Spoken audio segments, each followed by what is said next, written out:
आज 17 तारीख हो गई। सुंदर भाई को फोन करके याद दिला देता हूँ।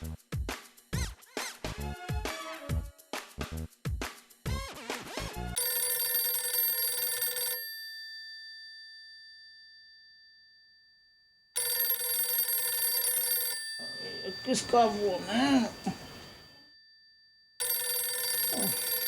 बाघा का फोन इतनी सुबह में। बोल बाघा, क्यों सुबह सुबह में फोन किया? सुंदर भाई, कल 15 दिन पूरे हो गए। हाँ, टेलर को कपड़े सिलाने के लिए दिए, उसको 15 दिन हो गए। अच्छा किया तूने मुझे याद कराया। लेकिन तुझे मेरे कपड़ों के बारे में कैसे पता? नहीं सुंदर भाई, आपने जो आपके गहने सेठ जी के पास गिरवी रखे हैं ना, मैं उसकी बात कर रहा हूँ। तो जीजा जी को याद है? पता नहीं, लेकिन सेठ जी हिसाब के बहुत पक्के हैं, उनको याद होगा। जीजा जी याद करे तब मुझे याद करवा देना। लेकिन सुंदर भाई, देखो बाका, अभी तक सोसाइटी का पेमेंट नहीं आया है। वीडियो भाई बाकी पेमेंट कर देंगे तो मैं तुरंत वहाँ आ जाऊंगा। ओके? ठीक है। खुला के नहीं भाई? अय्यर, अभी जेठालाल के घर की सीढ़ी भी लग गई है, तो सुंदरलाल का बैलेंस पेमेंट कर दे क्या? फिर भी आत्माराम, तुम एक बार जेठालाल से बात कर लो। क्या है, हम सोच भी नहीं सकते ऐसा उसका नाटक होता है कि तुमने पेमेंट क्यों कर दिया, मेरा अभी सीढ़ी ठीक से लगा नहीं है। फिर मेरा सीढ़ी लेट लगा है तो तुमने सुंदरलाल को भी पेमेंट लेट करना था, इसलिए एक बार जेठालाल से कंफर्मेशन ले लो, उसके बाद सुंदरलाल का पेमेंट कर दो। हाँ यार, तुम सही कह रहे हो, जेठालाल का कोई भरोसा नहीं है। उसे सुंदरलाल से कब प्रॉब्लम हो जाए बोल नहीं सकते। मैं उससे कंफर्मेशन लेने के बाद ही उसको पेमेंट कर दूंगा। हाँ चलो चलते हैं। हाँ। अरे भाई साहब, ये पेपर पढ़ने के बाद जरा जगह पर रख देना प्लीज।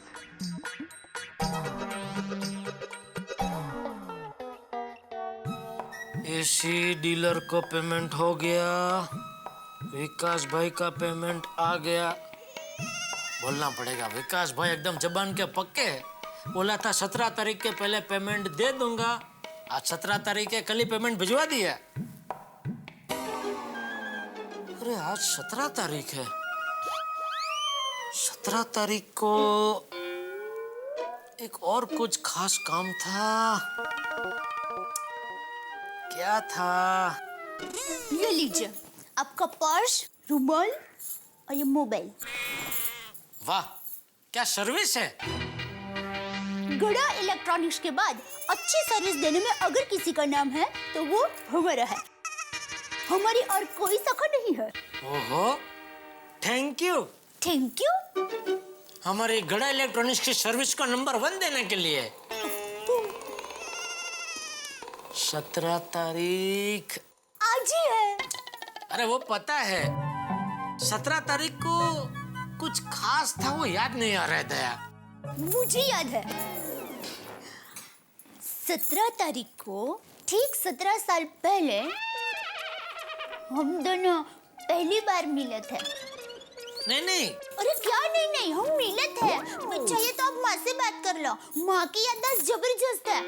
पता है 10 साल पहले कौन सी तारीख को कौन सी सब्जी बनाई थी, वो भी माँ को याद होता है। माँ स्वामी विवेकानंद का टाइम की है क्या?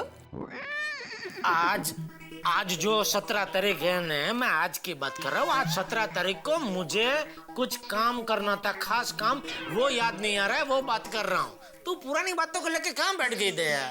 पुरानी बातें कीजिए ना, अच्छा लगता है। पता है एक बार हम पहली बार नारियल पानी पीने के लिए गए थे और एक ही नारियल पानी में 2 पाइप डाल के नारियल पानी पी रहे थे। पाइप? पाइप वो पतली सी लंबी सी होती है ना, सफेद रंग की। भूंगड़ी? हाँ भूंगड़ी, लेकिन इंग्लिश में उसको पाइप कहते हैं। उसको स्टॉ कहते हैं, स्टॉ। अच्छा, स्टॉ भी कहते होंगे। तो मैं ये बात कर रही थी कि हम एक ही नारियल में 2 स्टॉ से पानी पी रहे थे, तब आप ऐसे फटाफट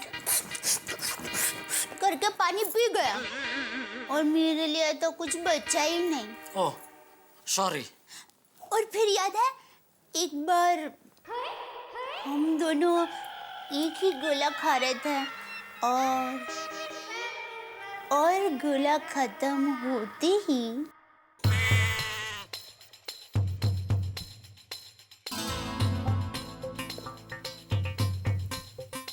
गोला खत्म होते ही गोला खत्म होते ही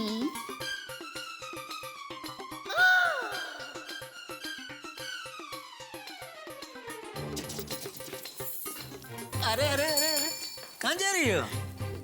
गोला खत्म होते ही क्या? क्यों आपको पता नहीं है? मुझे पता है लेकिन मैं तुम्हारे मुंह से सुनना चाहता हूँ। गोला खत्म होते ही क्या?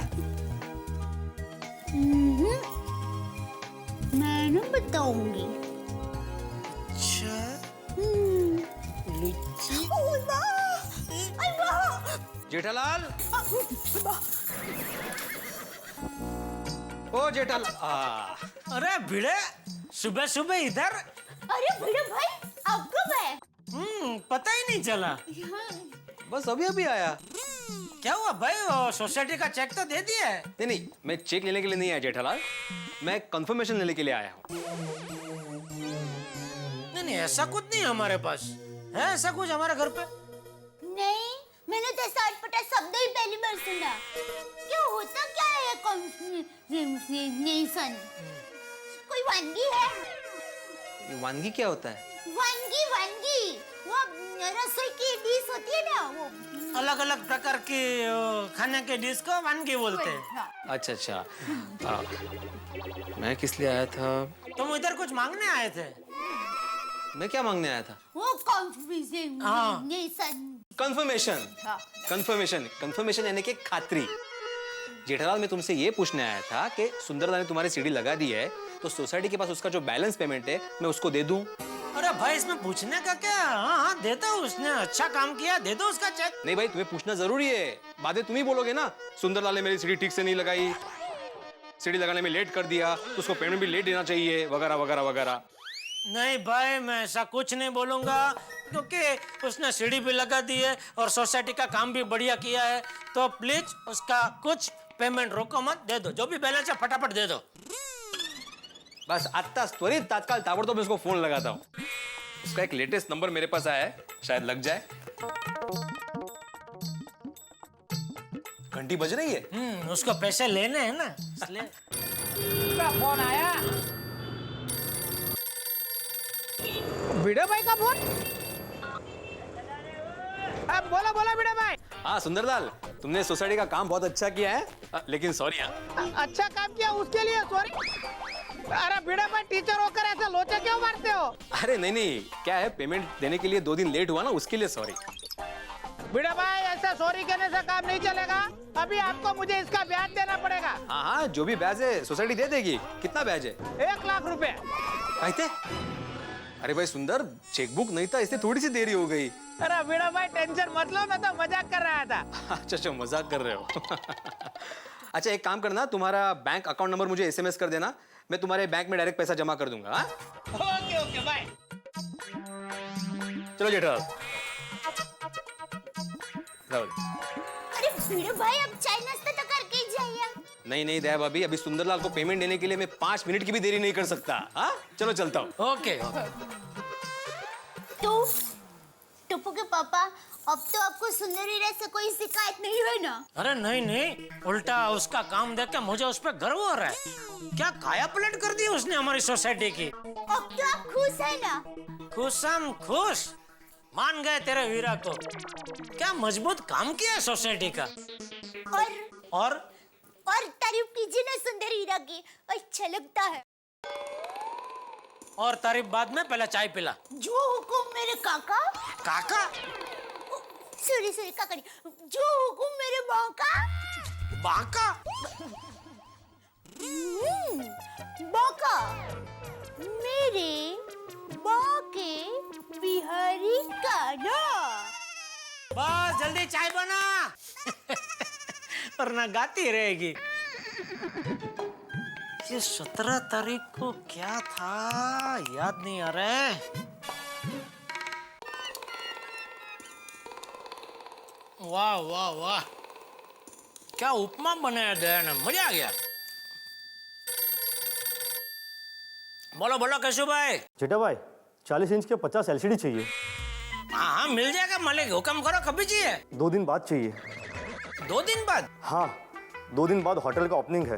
अरे कमाल कर रहे केशव भाई आप, 2 दिन बाद होटल का ओपनिंग है और आप ऑर्डर आज लिखवा रहे हैं। हाँ जेठा भाई, क्या बताऊँ आपको, मेरे साले ने नया इलेक्ट्रॉनिक का धंधा चालू किया और मुझसे बोला जीजा जी वो नहीं तो मैं आपके हाथ से ही करूंगा। तो मैंने भी उसको ऑर्डर दे दिया। अब बोल रहा है सॉरी जीजा जी अभी नहीं हो पाएगा, और उसने हाथ ऊपर कर लिया। और जेठा भाई आप तो जानते ही हो मैं आपके अलावा किसी और से माल लेता ही नहीं हूँ। हाँ बिल्कुल बिल्कुल मैं जानता हूँ ना। और केशव भाई ये साले का प्रॉब्लम मैं जानता हूँ, विश्वव्यापी है, काकड़ा बदेज काड़ा। लेकिन आप बेफिक्र हो जाइए, 2 दिन में मैं 50 एलसीडी की डिलीवरी करवा दूंगा और फिटिंग भी करवा दूंगा। बस थैंक यू जेठा भाई। बस बस आप खुश रहो केशव भाई। वाह वाह वाह, 50 एलसीडी का ऑर्डर मिल गया, मजा आ गया। क्या बात है टप्पू के पापा, बहुत खुश लग रहे हैं। अरे दे इधर बैठे बैठे 50 एलसीडी का ऑर्डर मिल गया, क्या दिन की शुरुआत हुई है। Thank you. देखो सुबह सुबह वीरा की तारीफ की तो आपको 50 एलसीडी का ऑर्डर मिल गया ना। अरे भाई वीरा की बात छोड़, तू अपनी बात कर। क्या नाश्ता बनाया तूने आज, मजा आ गया दया। अरे बहू तो साक्षात अन्नपूर्णा है, अन्नपूर्णा। बहू की जितनी तारीफ करो उतनी कम है। बिल्कुल सच कहा बापूजी। बहू तू सबको नाश्ता कराती है, लेकिन तू खुद भी नाश्ता करती है कि नहीं? हाँ बाबूजी, याद आते तो कर लेती हूँ। और हम सब का ख्याल रखने में तुझे याद आता ही नहीं होगा, नहीं? नहीं नहीं ऐसी बात नहीं है। अरे क्या ऐसी बात नहीं है, ऐसी ही बात है। अरे बापूजी वो जादुई चिराग के जिनकी तरह सबके लिए जो मांगा वो हाजिर कर देती है, लेकिन खुद के लिए एकदम बेखबर। एकदम सही कहा जेठिया तूने। बहू हम सब का बहुत ख्याल रखती है। आज तक किसी भी काम के लिए मैंने कभी बहू के मुंह से ना नहीं सुना। जेठिया तू कभी कभी आलस कर देता है, लेकिन बहू को कोई भी काम दो पूरे उत्साह और उमंग से उसे पूरा करती है। बस बस बापूजी अभी ज्यादा तारीफ मत कीजिए, वरना वो कहावत जैसा हो जाएगा, वखाणी खिचड़ी डाढ़े चौंटी। देख खिचड़ी वाली, तू तकदीर वाला है जो तुझे ऐसी गुणियल पत्नी मिली। अरे तुझे तो बहू के पैर छूने चाहिए। हाँ तो उसमें क्या, अभी छू लेता हूँ। अरे नहीं नहीं क्या कर रहे आप? अरे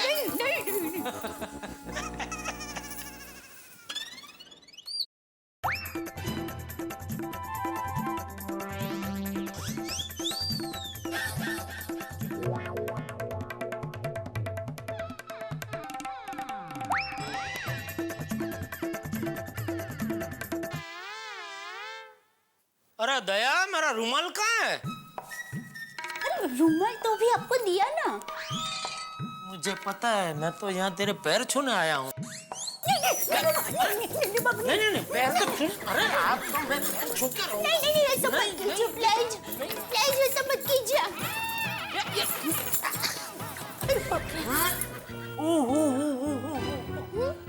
अरे वाह दया, तू और कितनी तारीफ करवाएगी मुझसे। मतलब तू कितना ख्याल रखती है मेरा, कितना ख्याल रखती है। मुझे झुकना ना पड़े इसलिए पलंग के ऊपर चढ़ गई। Thank you. नहीं ऐसी बात नहीं है। तो क्या चाहती है, मैं झुकूं? ठीक है। नहीं प्लीज जैसा मत कीजिए, मुझे पाप में मत डालिए प्लीज। अरे लेकिन मैं बापूजी की आज्ञा का पालन नहीं करूंगा तो मुझे पाप लगेगा। हे भगवान, ये कैसा धर्म संकट है। टप्पू के पापा को पैर नहीं छूने दूंगी तो उनको पाप लगेगा, और पैर छूने देती हूँ तो मुझे पाप लगेगा। भगवान प्लीज कोई रास्ता निकालिए। क्या आपका एक अंश यहाँ नीचे धरती पर है? भगवान भगवान आप ही मेरे पति परमेश्वर है, तो आप ही कोई रास्ता बताइए ना। ऊपर मैन भगवान ने भी बताया कि आप रास्ता बताएंगे। प्लेज रास्ता बताइए ना, प्लेज रिक्वेस्ट। अबे मैं क्या है? हाँ, एक रास्ता है। क्या क्या क्या है? तू रात को सो जाएगी ना, तभी मैं तेरे पैर छू लूंगा। अच्छा, तो मैं रात रात भर सोऊंगी ही नहीं। तो ठीक है, तो दिन में सो जाएगी तभी पैर छू लूंगा। मैं रात दिन 24 घंटे जागूंगी, फिर भले मैं बीमार हो जाऊं, लेकिन मैं आपका पैर नहीं छूने दूंगी, नहीं छूने दूंगी, मतलब नहीं छूने दूंगी।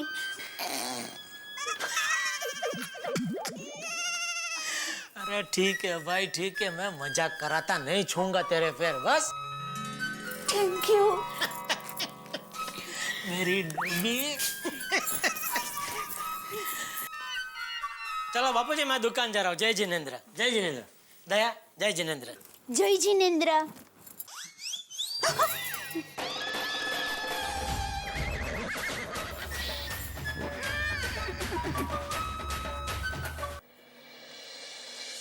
बापूजी, एक बात पूछूं? हाँ पूछना बेटा।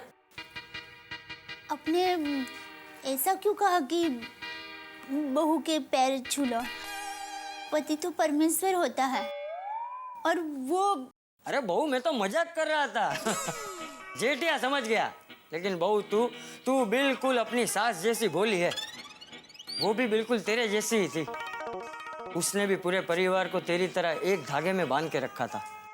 हम दोनों ने जितना भी समय साथ में गुजारा, वो मेरे जीवन का श्रेष्ठ समय था।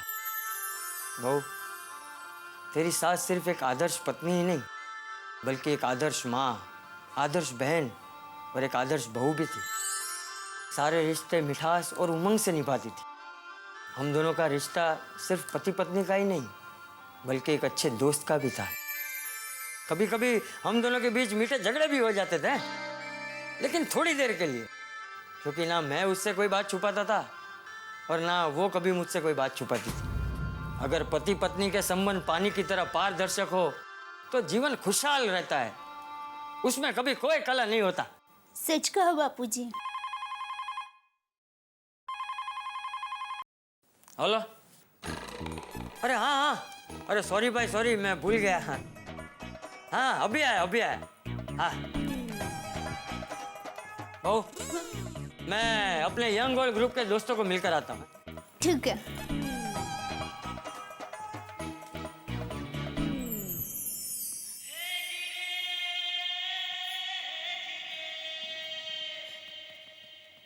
बापूजी, मैं भोली नहीं हूँ। टप्पू के पापा को बिना बताए मैंने सुंदर वीरा को गहने दे दिए थे। अब सुंदर वीरा मुझे गहने देगा, तब मैं टप्पू के पापा को सारी बात बता दूंगी और उनकी माफी मांग लूंगी। मित्रों, हमारी दया भाभी एक भारतीय नारी है, और एक भारतीय नारी के जो गुण होने चाहिए वो तमाम गुण उनमें है। वो एक अच्छी बहू है, अच्छी पत्नी है, अच्छी माँ है, लेकिन इतने श्रेष्ठ गुणों के होने के बावजूद भोली भी है। और उनके भोलेपन में उनसे गलती हो गई कि उन्होंने गहना वाली बात जेठालाल से छुपाई। और कोई भी पति ये नहीं चाहता कि उनकी पत्नी उनसे कोई बात छिपाए। जैसे सूरज बादलों के भीतर छुप जाए तो अंधेरा हो जाता है, वैसे अगर जीवन साथी आपसे कोई बात छुपाए तो जीवन में क्लेश हो जाता है। और पति पत्नी का रिश्ता तो बिल्कुल फूल और खुशबू की तरह है, सूरज और किरण की तरह है, दिया और बाती की तरह है कि एक दूसरे से अलग हो ही नहीं सकता। अब देखने वाली बात यह है कि क्या दया भाभी समय रहते जेठालाल को गहनों की बात बता पाएंगी। और टेंशन सबसे ज्यादा यह है कि जेठालाल को यह नहीं पता कि ये गहने दया भाभी के हैं, और दया भाभी को यह नहीं पता कि सुंदर ने ये गहने जेठालाल के पास गिरवी रखे। यानी कि बहुत सारे ट्विस्ट हैं इस कहानी के अंदर। जितने डिजाइन के गहने होते हैं उससे कहीं ज्यादा ट्विस्ट और उससे कहीं ज्यादा ठाके आपके घरों में होंगे जब आप देखेंगे अगला एपिसोड मेरे साथ तारक मेहता का उल्टा चश्मा।